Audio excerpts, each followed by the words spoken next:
no wait nyame manem masama no crisis minim ensida nemo mo is that my way mistake no mo to abama baomia automatically na poye vice president, which means say ono no ye head of economic management.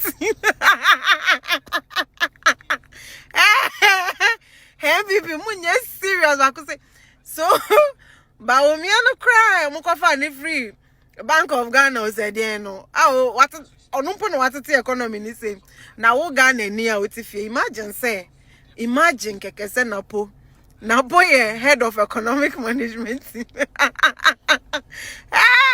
Economy no jimo ko fa no baller so economy mo ko fa no baller so. These 5 fingers they're all very important. You only realize when your thumb is not there that you can't open your common buttons. The purpose of us being here is not because I have any authority to make any of our future better than it can already be.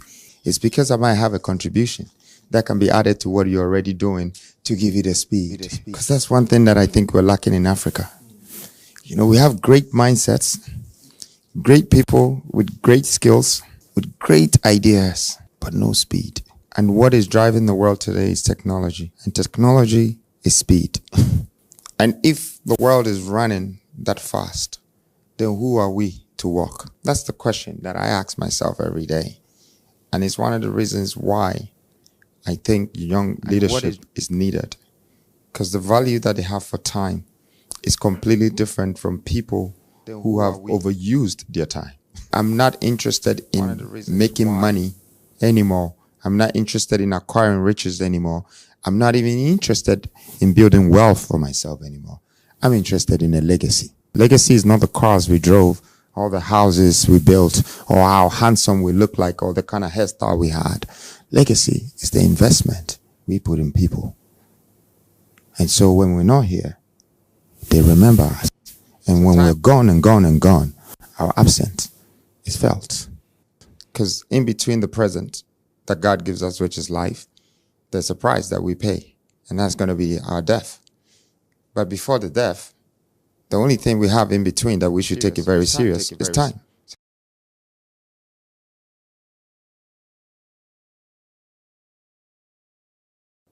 So time, of course, is our most essential tool. And therefore, out of time, I took this decision to lead a country. Because I don't want my time to be wasted. And I don't want the youth who are coming also to fall victim to time. Because I can see some of our elders have become a victim to time. They are very angry for not doing what they were supposed to do. But by the time you realize that time has beaten you, that's when it's too late. There is nothing like going back to too late and telling too late, make it too fast. And it's the fact. And it's really hitting us as black people and as Africans. There are skills that people have acquired in this room, and their talent and knowledge that people have in this room that surpasses what I have. So I'm also here to learn from you. We're going to have that open conversation to know how we can build our industry. But before we build the industry, what do? We have to build the people. I'm bringing mentality to be plugged into our personality. We have secured our personality. And when everybody was introducing themselves, it was personalized. Everybody introduced themselves based on their positions and their posts. The mentality now is where we have to go with that personality. If we don't have the two combined properly, we're not going to build the likes of the Hollywoods. We're not going to build the likes of the Facebooks. We're not going to build all of those things because they are not depending that infrastructure on personality. They've combined the two. The personality of the people are discovering their mentality on their platforms. And that's why they're connecting with them. And it's time that we think this way as black people. If we want to develop our country, our continent, and our race. These three things I stand for. I stand for the country, I stand for the continent, and I stand for the race. If Beyonce says that she's a singer, she is. Because she's been doing it since she was 8 years old. If Michael Jackson says, look, I am this of the world, take his words serious. He was born to do it. It's my situation here. I've been creating wealth. I've been managing money. I've been managing human beings since I was 8 years old. So people might say whatever they want to say. People don't know who you are until they wear your shoes. So sometimes there's no point answering to people. You're wasting your time, you know. And I also don't want to poke everybody on my way to where I'm going. I need to focus to get my destination. It's my destiny. There's so many people who are going to distract me on the way. I see them as they only distracted me because they lost their way. There's so many people who are talking behind me. I never respond to them. You know why? The only reason why they talk behind me is because they're behind me. In fact, if they were bold enough to even be in front of me, I would appreciate them more. Focus is a determination that needs total concentration. And total concentration can be the perfect method for whatever plan you have in this world. And since we started this conversation with time goes hand in hand with plan. If time is a husband, then his wife is plan. But industrialization is really what is coming. And that's what is needed. And that's what is going to help us and our children who are coming to industrialize their minds again. So by the fourth end of our Republican vision, by the time we're entering the fifth one, we're going to have skillful minded with skill set, with great mentality and great personality. We have 74.9% of this population, which is 0 to 45. That's the numbers of the youth. Everything should depend on this population. From anything from 45 going is 25%. It's a quarter of this country. If you're going to sell this water, the 75% will buy the most. Anything. If you're going to build this country, the 75% are the ones who are going to build it. If this country is going to multiply in numbers, the 75% are the ones who are going to multiply it. The 25% have almost outlived their future. And how do we expect people who have outlived their future to build our future? It's only right that we take care of our mothers and fathers. It's about time we get it into our heads. It's our responsibility and our accountability that if someone has taken care of us to be 25 years old and have paid for our education and everything, we shouldn't sit there for them to pay for our marriage, for them to pay for the house we live in, for them to pay till we have gray hair and catch up with them. If our parents are doing that to us, they are misleading us. We na mepe se me tre emobu na omoba. Na omadwene no the mentality na sesa. Why you na wodi wani ato so? Abai na asa why? Why? O papa, ni ho kire no. O ma me so ho kire no. Unim dada. And so o pesa wo tena omo so and become a liability. We don't want that kind of youth. We need to quickly empower our youth because that is the machine that will drive us in future. The likes of Bill Gates, Zuckerberg, and all of these people will come from that youth if we start to empower them. But since the government was not ready to do that for me, I realized that they're not going to do that for many. The entire creative arts industry wants to know your plans for the creative arts. First of all, let me start from tourism. I think the tourism in this country is just a saying.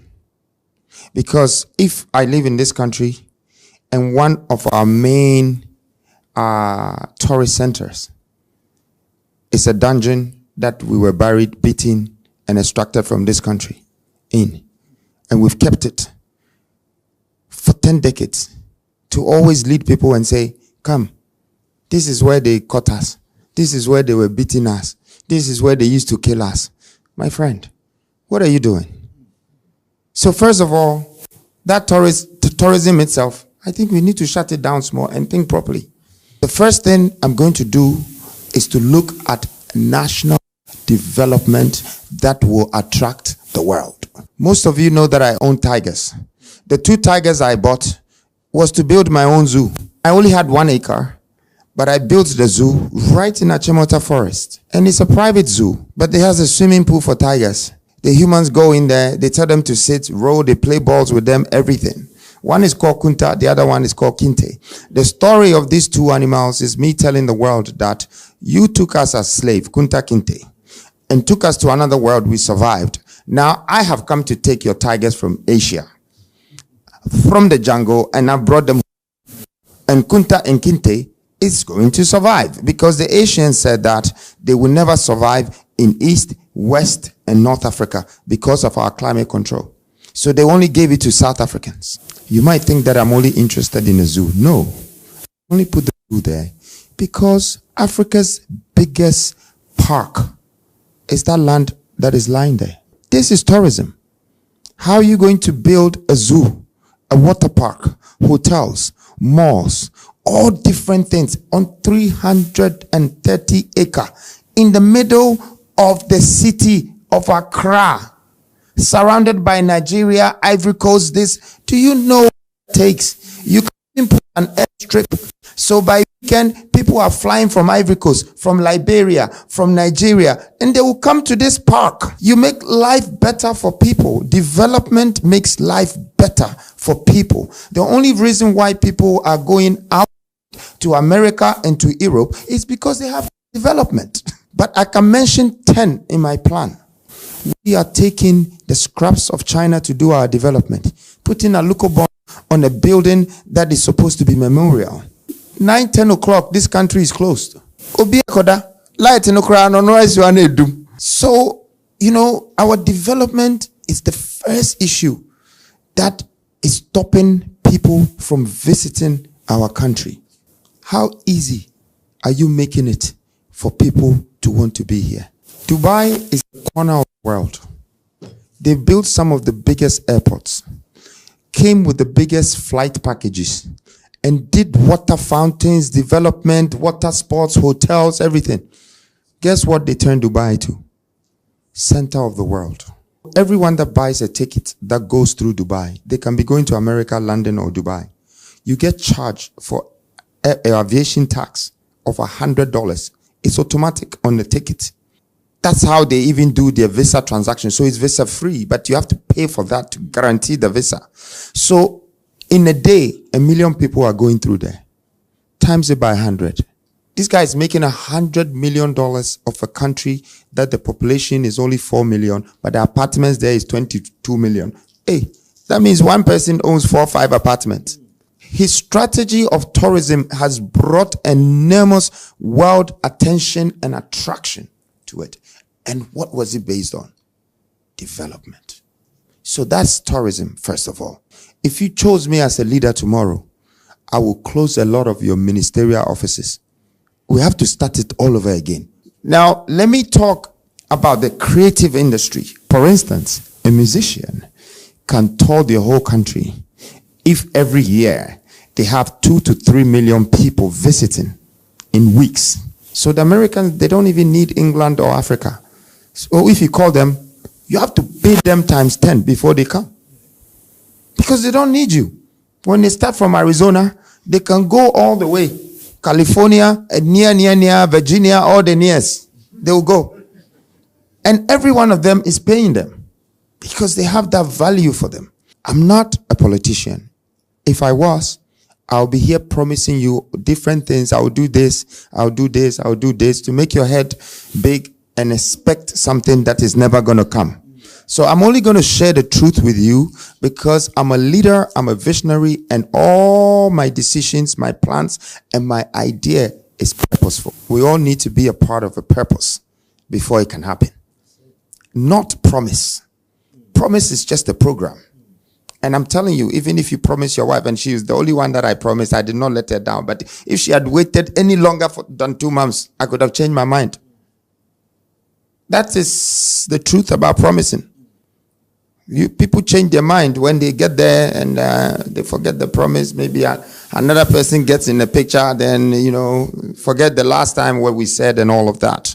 So I want to be discussing this and sharing my policies with you so you can see my purpose for this nation and for this country. So the creative industry, one, you're lacking inspiration and energy from the outputs of this country's development, global recognition, acknowledgement, all of that.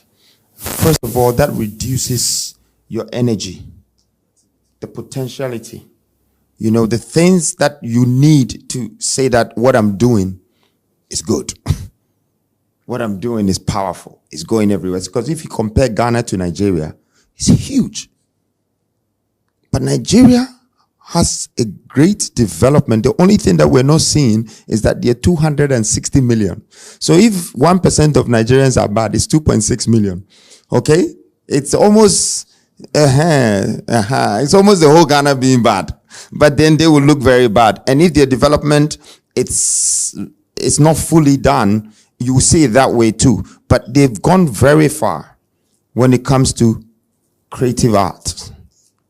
They are global. They have stuff in England, in American shops. They're selling stadiums outside Africa. It means that they have created something very powerful. And what did they use to create that? Their population, their development, and the returns of whoever that is entering their country and what they're doing from the outside. That's how they draw their inspiration. I think Ghana, we're very stiff right now, and it's because of the history of our governance. And I see that as some of the issues in our system. So if I am going to do anything to help the creative industry, I don't need to come with a promise again. I need to find your issues. I need to find what is wrong with your industry. And that's the one that I'm going to attack. I'm not going to attack any politician. I'm not going to attack the government. If he can do it, he would have done it. He just doesn't know. And because you are also sitting down waiting for him, I want to advise you that, please, you run out of time. We need to decide now. And so, creative art. I would like to build with Ghana's contribution, especially the creative industry, and some sort of state funds, whether it's taxes or not. We need to create our first industrial studio. When I say studio, I'm talking the likes of Hollywood studio. I'm talking the likes of Teleperry studio. Okay? It costs you between 500 million to 700 million dollars. But it will yield you 7 billion in 10 years. This is called feasibility in business. You do your feasibility, and then you do your investment. This investment and development is my best two qualities in the corporate world. I understand investment and I understand development. Question: does your government know this? No. Your president? No. He's very good, and I can say it in front of any president, that African presidents are very good in spending money, not making money. So they're always going to come and spend money and find a way to tell you, this is how I spent it. What a big mistake. You're not cutting the money. If you're cutting the money and you're even spending it, you still have cost. But you're borrowing the money. Your cities itself, you're buying it. They have to bring it from Switzerland before you get it. And you don't have any solution of what brings you returns. There is no IRR in their planning, whether you're talking of the creative arts. Because if I don't create wealth to circulate in the creative industry, you don't have one. You don't have one. So if I invest 500 million, guess what I'll be doing? This is Nigeria. They'll come to this studio. South Africa, they'll come. Ivory Coast will tell you to find a translating system for this, that, French. They will come. When you start pulling 4 or 5 countries in Africa into your country to just come and produce their movies, act, and get A-class movies, whatever, you, first of all, you're feeding your tourism. Secondly, you are extracting other people's economy into your economy. And thirdly, you're building a continental and a global recognition. So that's the investment and development that we need. We need to have that plan. Sandro is here. He will tell us. If Americans find out that we have this studio, there are like 100,000 Americans who are trying to get to Hollywood. They will come here because maybe they can't afford who you know to get there. So they will come here. If 100,000 Americans are coming to your country to invest 10,000 or 20,000, do you know how much that is? That's 200 million. That's just Americans. And that 20,000 could be invested in a month or two. So it's not about you putting the 500 million or 700 million to make the creative industry become globally attractive and respected. It's about what you get out of the cost of your investment. And our leaders don't understand it because that's not how they became leaders. They became leaders by papers, by books and a template. That you study political science. Okay, this is the template. You go everywhere. There is 275 constituencies. Every constituency, you give them 500 in an envelope, t-shirt, bag of rice, and you find this one. They do the same. You go around. Hey, I've won. Okay. Do you think somebody that will give you 500 cities, a t-shirt, and a bag of rice will come to power and want to build $500 million studio for you? He's coming to take his money back. It's an investment. For him, that's what he's putting you. So when he comes to power, he needs to get that money times 10 before he even thinks about your studio. That's the difference between me and the existing leaders. So I don't coincide with them and I'm not aligned with them. Maybe this could make me one of the most hated young boy around, but also loved by the youth the most ever, because I am the truth and I only believe in the truth. And I think that's the only thing that has brought me this far. I didn't lie to myself to get here. I didn't think that I had to steal or rob somebody to become successful. I knew that it's hard thinking and it's hard working. So for the creative industry, movie side, you need this. 2, I think you need a distribution platform that is owned by us with the governmental support. So we can sit in Ghana and have a deal with Colombia, with Paramount, with Netflix, with everyone, because you have a distribution platform. That distribution platform is feeding the world with data and information. That studio, world-class studio that you have, is giving them the exact standard that needs to go onto that platform. Here's are the rules and the regulations. You want Italian shoes? You have to do it from a plant. You cannot do it from your hand.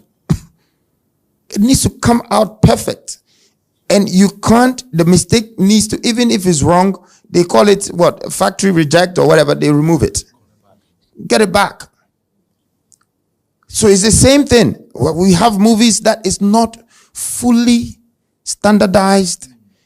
The story needed a bit of twist, but the screenwriter was not too close to maybe the person putting the script together and the producer, but they're working together and there's some breakups here and there, and when they finish, one by side roadside distribution, and the whole thing is bootlegged, and before you know, dead. How many stories can we write in our lifetime, each of us, if we wanted to make a movie?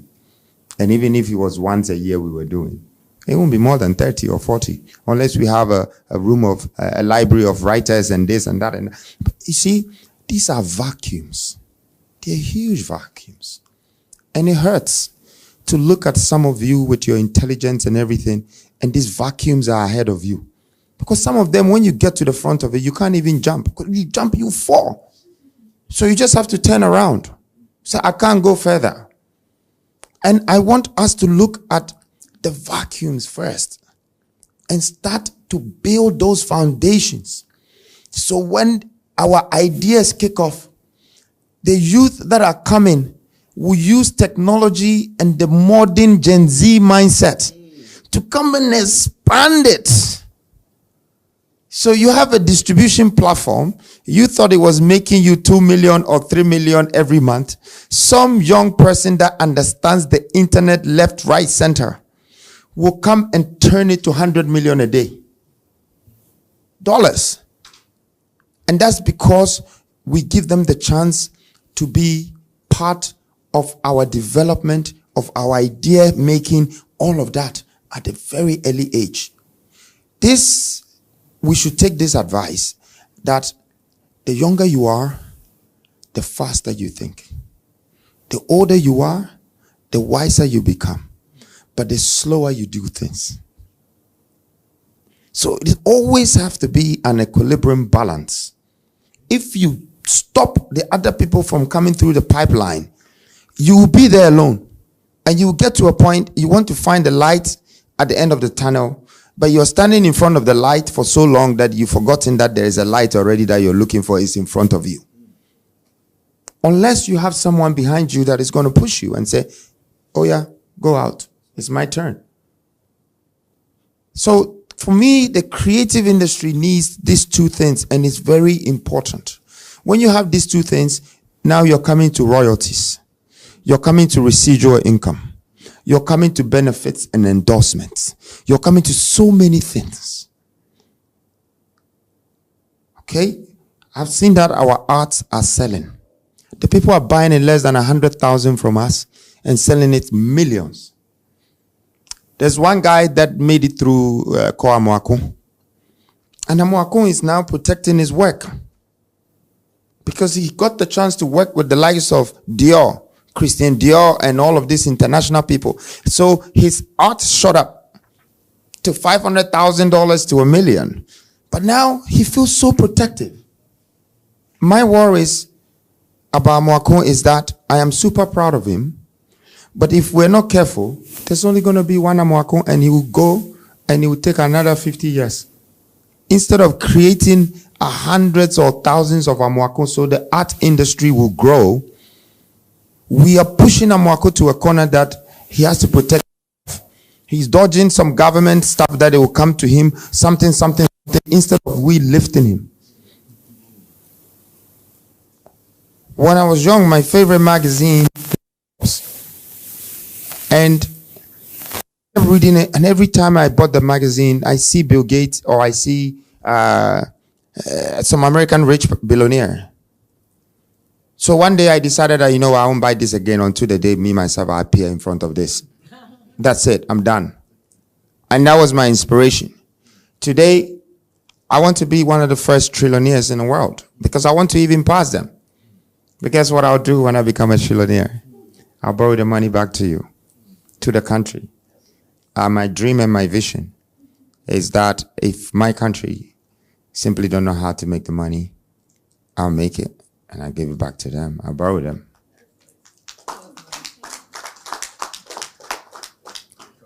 And the good thing about it is that I also don't intend to take the money back. Unlike IMF, who is chasing us every day and pulling everything from us. Because I want to set a great example.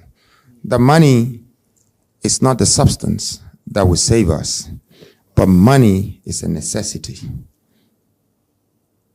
You will leave it. Just like how you came without it, you will go without it. And anyone who is 75 and extremely successful and rich, every day wake up with one problem. They wake up with one problem. The problem is, who are we going to leave this money for? His son is sitting right next to him. But he knows he's not going to be able to do what he's doing. And for you to build billions, you will never give it to those who don't know how to manage and build billions. You would rather give it to charity. That is the mentality. It's a religion to become a billionaire. It's an action to become a millionaire. But before you become a billionaire, you need to adopt a particular religion of living and understanding humanity and understanding the value of money. This is when God opens the door for you. And it's going to take a lot of guts to walk through that door. And when you enter that door, you're going to remember to stay in the room, or what is going to take for you to remain in the room is brains, is no more guts. Because you're going to see 8 or 12 men sitting down with so much brains. Reason why they're still in the room. This is a billionaire's world. Let's build our youth and our nation to generate this type of millionaires and billionaires mindset. Because the money is just cash. The mindset is the treasure. The cash itself, it can fly and it can go. But if the mindset is not so powerful, it can just vanish. You can have $1 billion and the way it's all set, this one day you see it, it all start crashing. And if you don't have a quick mindset to save it, it dies. That means the money has left you. It's going to someone else who has the right mindset to consume it.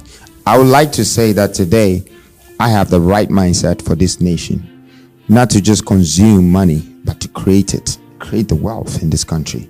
I simply know, I might not know 10, 20 years from now because I'll probably be getting older. People say I'm crazy. People say, oh, he's lunatic. He's this. Because they can't stand me. Yes, I'm fire. I am something that you've not seen. Yes, and I'm proving to you that yes, I'm not the average type. And I'm not the one who is sitting down waiting for anyone to come give me anything. I am bringing you something. I am giving you something. You know, I'm not taking anything from you. What I have is what I have come to add to society, to nature, to human beings, and to this world.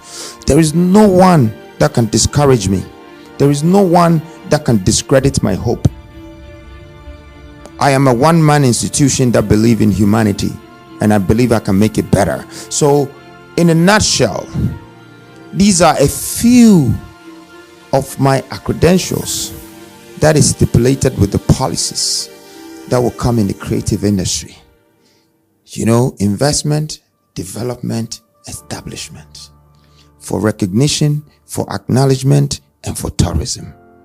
This will bring empowerment in our system. Once you're able to build the foundation first, you will start to see how to position all the people with skills and talents. Thank you.